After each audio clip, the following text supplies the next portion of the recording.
हमने देखा कि जो गुजरात में हुआ और फिर अब जो राम मंदिर बना और जो अब हमें जगह जगह नज़र आ रहा है कि मसाजिद को तोड़कर वहाँ मंदिर बनाने की पेशकशें सामने आ रही हैं, तो उधर भी ये चीज़ दिखाई दे रही है, लेकिन हम इधर से बैठकर उस तरफ ठीक तरह देख नहीं पाते हैं। आप बताएं कि मजहब और सियासत को नथी करने के असरात वहाँ इस वक्त क्या दिखाई दे रहे हैं आपको? जी बहुत बहुत शुक्रिया सर। मैं ये एक क्वेश्चन एक्सपेक्ट कर रहा था और आपसे आया है तो इसकी अहमियत और भी बढ़ जाती है।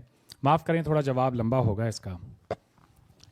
मेरा पर्सनल जो इस पूरी जो आपने गुफ्तगू की है इस पे मेरी जो पर्सनल पोजीशन है, राम मंदिर की आपने बात की, तो एक सेक्युलर मॉडर्न डेमोक्रेटिक स्टेट के अंदर इस तरह के जो वाक़यात हैं वो नहीं होने चाहिए।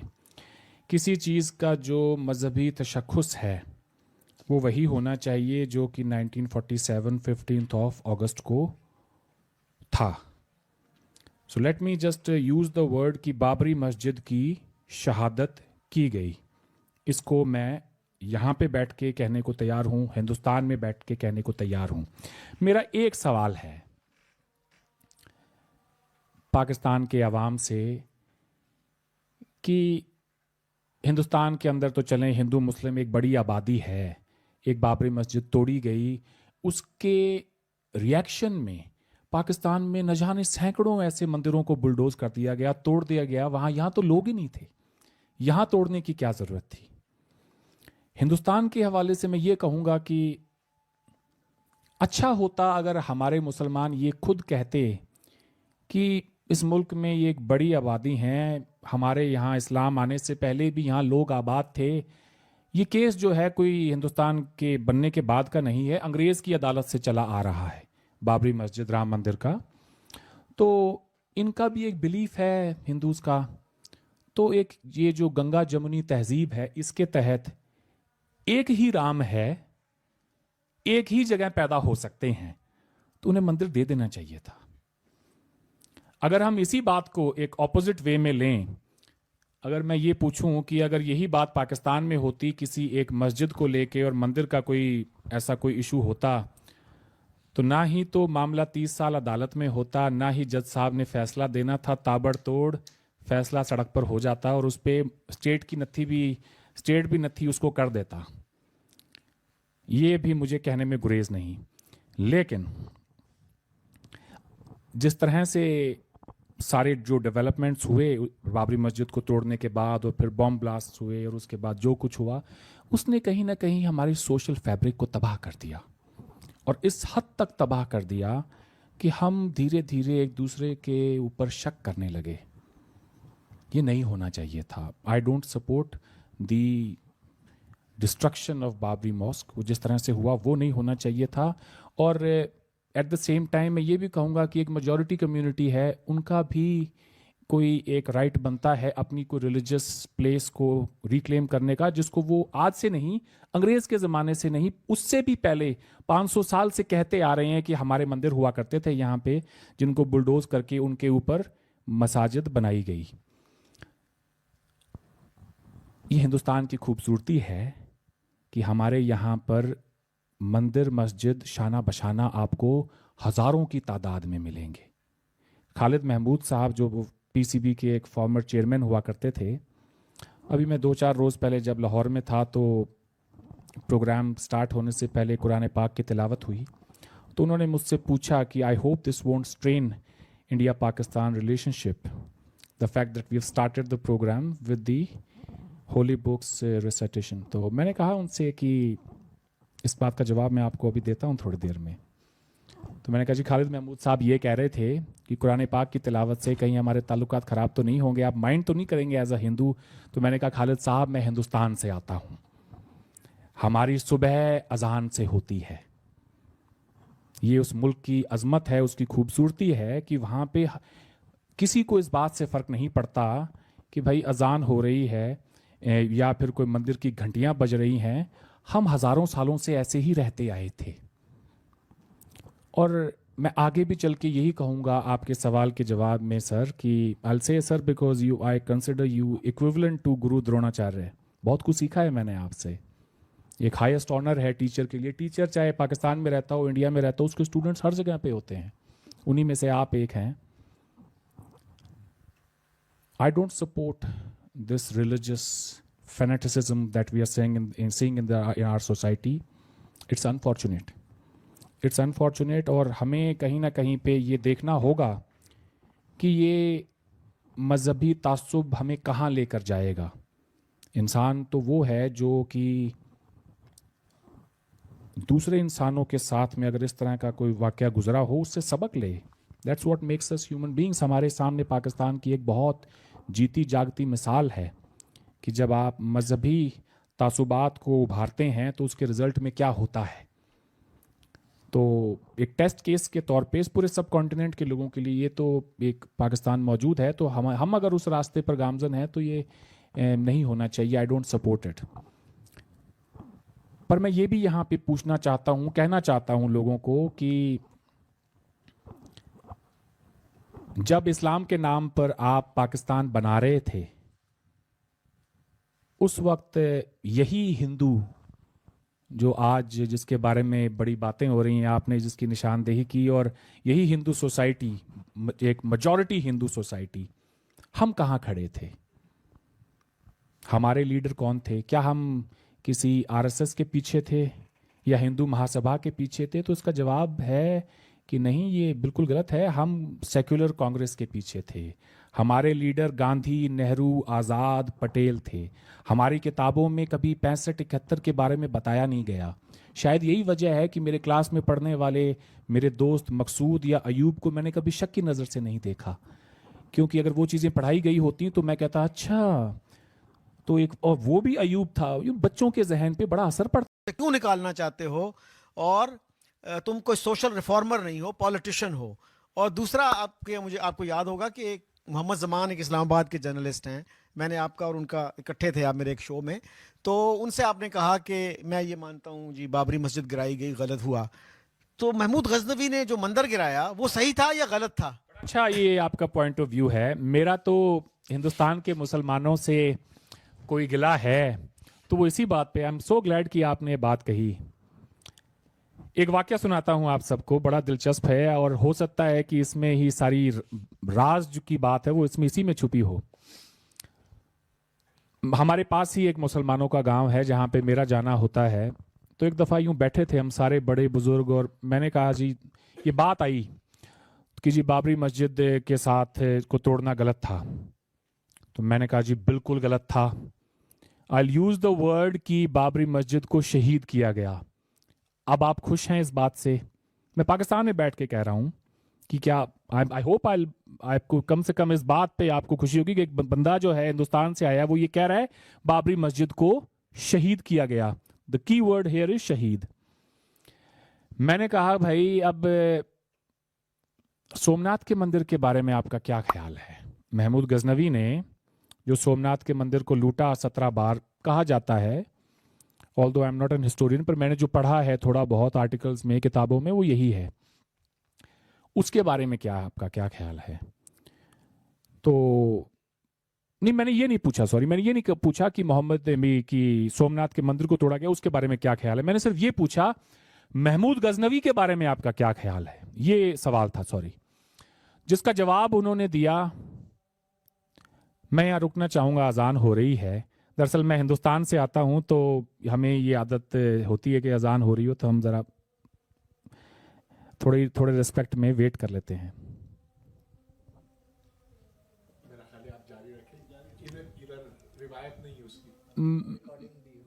चलें जी, वो आप कहते हैं तो ठीक है, एक प्रोफेशनल डेकोरम है, मैं मेंटेन करता हूँ, but it is my responsibility जी। एहतराम हमें सिखाया जाता है, हम हिंदुओं में इतनी वुसअत होती है, सिखाया जाता है हमें बचपन से इस तरह से। मोदी जी भी एक जलसे में थे जी, वो रुक गए थे। वो रुक गए थे तो वो बड़े हैं तो फिर कुछ तो कुछ हमें भी देखें, ख्याल रखना चाहिए इस बात का। चलें ठीक है। तो मैंने उनसे पूछा कि महमूद गजनवी के बारे में आपका क्या ख्याल है। तो हो सकता है मेरी टर्मिनोलॉजी में थोड़ा सा वो ठीक ना हो, लेकिन बट बहरहाल आप बात का जो मफहूम है वो समझने की कोशिश करें। वो कहते हैं महमूद गजनवी रहमतुल्लाह अलैह जब हिंदुस्तान में आए तो उन्होंने यहाँ आकर और अदल और इंसाफ का निज़ाम कायम किया। वो बड़े एक अजीम शख्स थे, और मैंने कहा भाई वो आए और अदल और इंसाफ के निज़ाम कायम करने के लिए कोई यहाँ हुकूमत भी चलानी पड़ती है, वो तो आए और लूट के चले जाते थे। तो वो ये कब हुआ? मुगलों के बारे में कहें, अकबर के बारे में मैं फिर भी कहूंगा हाँ उन्होंने वो आए यहाँ हुकूमत की और उसकी निशानियां मौजूद हैं। वो कब आए जिसका कोई जवाब नहीं। तो मैंने कहा ये सबकी यही सोच है। कहते हाँ जी बड़े अजीम शख्स थे। मैंने कहा फिर सोमनाथ के मंदिर को लूटना उनका वो, तो वहां पे उस बात पे सन्नाटा हो गया। तो कहा जी नहीं जी वो तो फिर ऐसे ही है जी, फिर वो ऐसे है जी, ये है वो है, आए बाएं शाएं जैसे कहते हैं पाकिस्तान में, वो थोड़ा उन्होंने मारने की कोशिश की। मैंने कहा अगर आप मुझसे ये चाहते हैं कि मैं ये कहूं कि बाबरी मस्जिद का टूटना गलत था, तो फिर आप भी यही कहें कि सोमनाथ के मंदिर को लूटना और उसको तोड़ना भी उतना ही गलत था। अब ये नहीं हो सकता कि आप मुझे कहें कि जी आप हमारी हिमायत में खड़े हों और हम आपकी हिमायत में नहीं खड़े होंगे। ये तजाद तो जो है ये तो आपको अपने अंदर से निकालना होगा। काश हमारे मुआशरे में हमारे मुस्लिम भाई बहन ये समझ पाते। उन्हें बाबरी मस्जिद के टूटने का गम है, लेकिन उसी बाबरी मस्जिद के नीचे कोई हिंदुओं का मंदिर रहा जिसकी रिपोर्ट ASI कि अगर आप के मोहम्मद साहब का इंटरव्यू देखें, उन्होंने कहा कि जी हमें रिमेन्स मिले हैं, लेकिन वो उसके बारे में वो कुछ नहीं कहते कि वो गलत था या सही था। तो मैं ये कहता चलूं कि अच्छी हैं बुरी हैं जो भी हैं, देखें जी बिलीफ तो सबका है, बिलीफ सबका है और सबकी रिस्पेक्ट होनी चाहिए। जैसे मैंने पहले कहा, बेहतर होता कि मुसलमान खुद ही ये बात चल के कह देते कि अगर आप के भगवान यहाँ पे उनका जन्म हुआ है, आप ये समझते हैं तो आप ये लें, बात आगे ना जाती। लेकिन देखें पाकिस्तान के अंदर तो लोग उन मंदिरों के बारे में बात नहीं करते कि एक मस्जिद के टूटने पे जो सैकड़ों मंदिर यहाँ तोड़े गए, उस पर किसी का कोई जो है टेक नहीं है, सब खामोश हो जाते हैं। तो चीज़ों को थोड़ा सा ना बैलेंस्ड अप्रोच के साथ देखना चाहिए। एक अगर गलती की थी सुल्तान महमूद गजनवी ने, उस गलती को ठीक करने के लिए एक और गलती कर देना, तो वो उसको किस तरीके से जस्टिफाई किया जा सकता है? दूसरा एक पहले मैं इसका जवाब दे दूं। जी ठीक है। महमूद गजनवी ने गलती की, बात अगर वहां रुक जाती तो कोई मसला नहीं था। लेकिन महमूद गजनवी के नाम पर मिसाइलों के नाम रख के और फिर सामने वाले को चेताना, ये उकसाना कहते हैं इसे। मेरी बात समझ रहे हैं आप?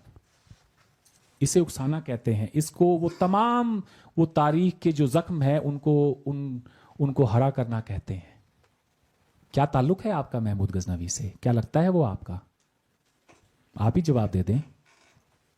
क्या लगता है वो आपका? वो तो अफगान था। आपका क्या लगता है? बताएं, आप कोई जवाब दे दें यहां पे। वो तो अफगान था। मैं सुनना चाह रहा हूं, क्या लगता है वो आपका? yes, no. नहीं, उसका तो हमारे साथ कोई ताल्लुक नहीं। तो क्यों है उसके नाम पर मिसाइल का नाम? और कितने हजारों शिया उसने मारे दिल्ली में। अली शरीयती ने उनको काफी क्रिटिसाइज किया है कि उन्होंने, मौलाना वहीदुद्दीन खान ने भी किया है।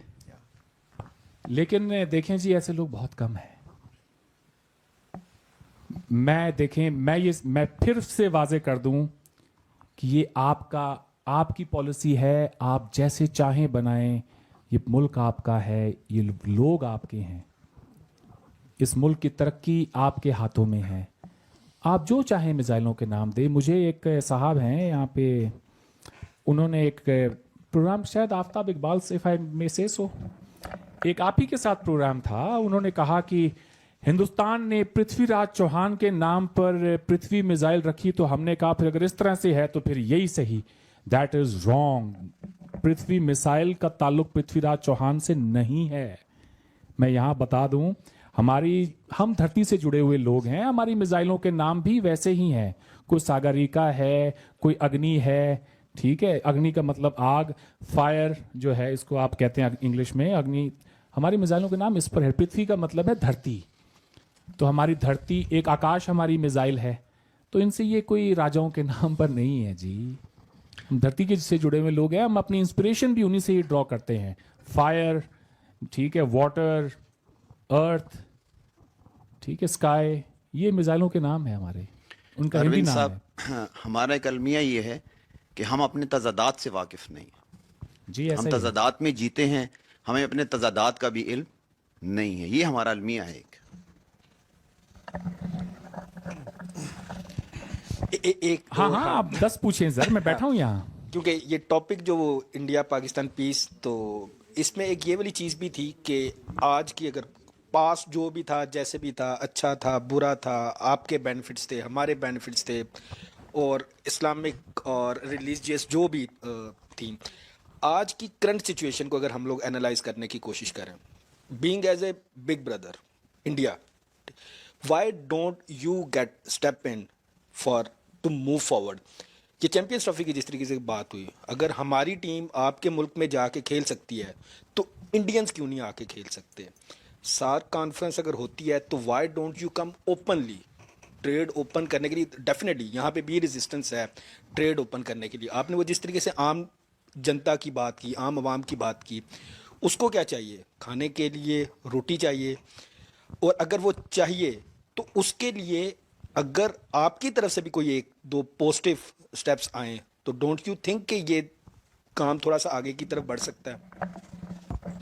बड़ा जबरदस्त सवाल है जी आपका। I was expecting this question, let me tell you this. और इसका आपने फिर मुझे काउंटर आपने जवाब भी देना है, मैं वो भी एक्सपेक्ट करूंगा आपसे।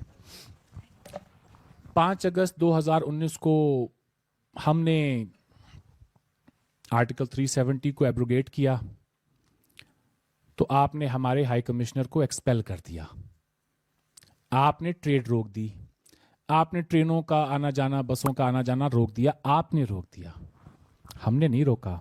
हमने मोस्ट फेवर्ड नेशन का आपको स्टेटस दिया हुआ था। वो 2019 में पुलवामा का जो अटैक हुआ उसके बाद में इंडिया ने विड्रॉ किया है, जो कि ऑलमोस्ट 15-20 साल से आपके पास था। 96 तो वो कभी हमें रिटर्न नहीं किया गया। फिर बात यह है कि आप कह रहे हैं चैंपियंस ट्रॉफी में इंडिया को आना चाहिए था। कितने बदकिस्मत लोग हैं हम, घिन आती है मुझे। एक खेल के लिए मरे जा रहे हैं और जो लोग बिना इलाज के मर रहे हैं उनके बारे में कोई बात नहीं करता। कितने लोग यहां से हर साल हजारों की तादाद में लिवर ट्रांसप्लांट के लिए हिंदुस्तान जाते थे। किसी अखबार के किसी कॉलम में उनका जिक्र है कि आप आज वो कहाँ हैं, कहाँ जाते होंगे इलाज के लिए। मेडिकल वीजा के लेके हिंदुस्तान कितने लोग ट्रीटमेंट के लिए जाया करते थे। मेरा कंसर्न वो है sir, not a stupid game of cricket, जिसने इस कौम को, दोनों कौमों को जो है हमें पता नहीं किस चीज के पीछे लगाया हुआ है। ऑल्दो आई बिलीव स्पोर्ट्स का जो एक्सचेंज है वो कौमों के अंदर एतमाद जो है वो उसको जो है उसमें इजाफा करता है। I am a huge promoter of it. लेकिन उससे पहले हम ये कहें जी कि इंडिया नहीं आ रहा, ये नहीं हो रहा, बेसिक जो चीजें हैं अगर हम ह्यूमनिस्टिक अप्रोच के साथ ये देखें कि क्या हमारे दरमियान किसी भी किस्म के कोई ताल्लुकात हैं, डिप्लोमेटिक रिलेशंस जैसे होने चाहिए दो हमसाए ममालिक के, क्या वो हैं? जवाब है नहीं है। क्या हमारे तिजारती ताल्लुकात हैं? जवाब है नहीं है। मेडिसिन आ रही हैं हिंदुस्तान से, थोड़ी बहुत जो आ रही हैं, रॉ मटेरियल उसका आ रहा है। ये सिलेक्टिव आउटरीच क्यों है? वो भी बंद करें, मेडिसिन भी बंद करें।